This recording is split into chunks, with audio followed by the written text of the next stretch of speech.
الإيرادات اللي تروح حق إسرائيل ما تعتقدون أن إسرائيل يستخدمونها في تصنيع الأسلحة اللي يذبحون فيها الفلسطينيين؟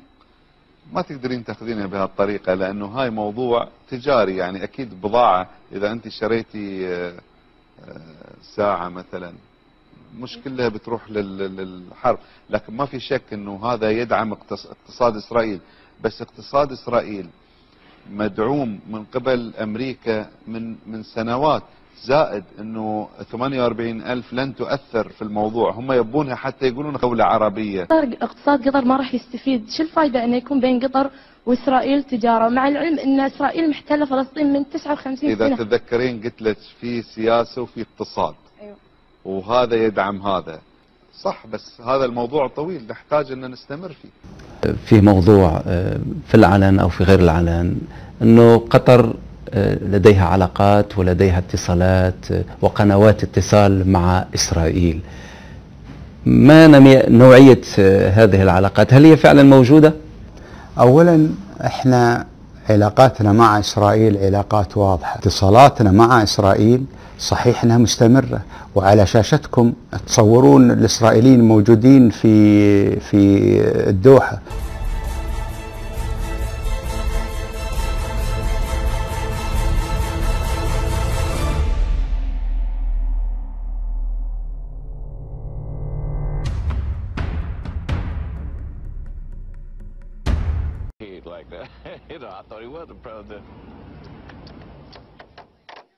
Just down the street, the volunteers from Habitat for Humanity are working on another home.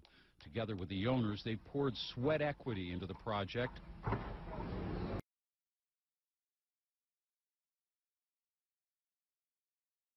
Building as many as 20 houses in a week, all with the help of money from Qatar.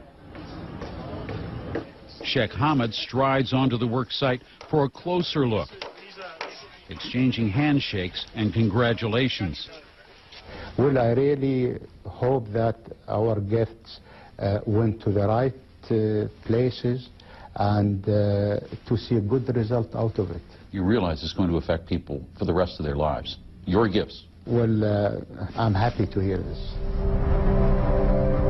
Mayor Nagin tells us it will be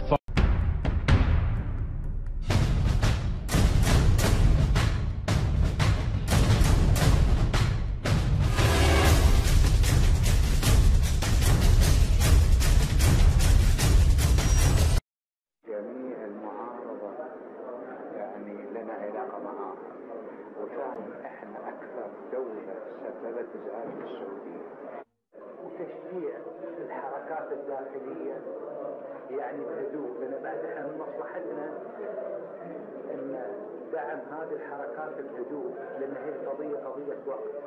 عن هذه التهدئة اللي انت تعتقدها، احنا اللي خلقنا قناة الحوار في لندن، واحنا اللي بنغذي قناة الجديدة. كان لو نجحوا في العراق الخطوة الثانية على السعودية. علاقتنا مع إسرائيل ساعات إذا وجدنا الضغط السعودي زاد على الأمريكان، هم يخففون الضغط علينا الإسرائيليين بسبب علاقتنا معهم. المنطقة مقبلة على بركان، يعني يخلق علاقات الشخصية مع الناس اللي في المفاصل. هذا جزء مهم في العملية. هذا لوين يروحون؟ لندن، باريس، روما، سويسرا.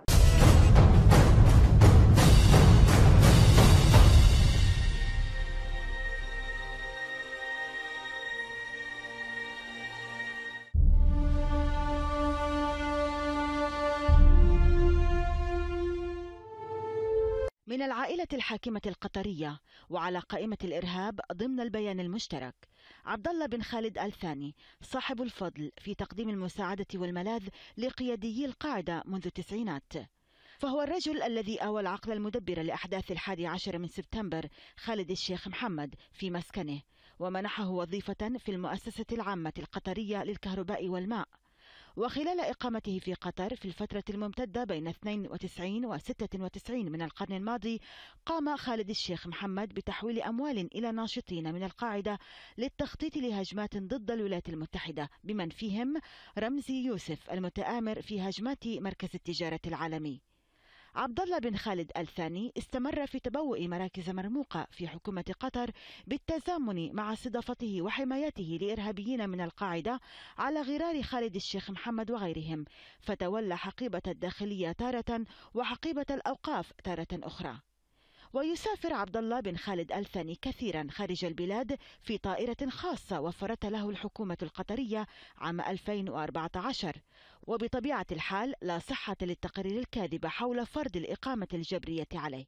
ومنذ العام 2013 يرافق عبد الله بن خالد آل ثاني مساعده الشخصي والمقرب عبد الرحيم أحمد الحرام، وهو قطري الجنسية، وهو أيضا ضمن المشمولين في البيان المشترك. ولا يزال الحرام على اتصال مع كبار المسؤولين في الحكومة القطرية بالنيابة عن عبد الله بن خالد آل ثاني. سماح سيد، العربية.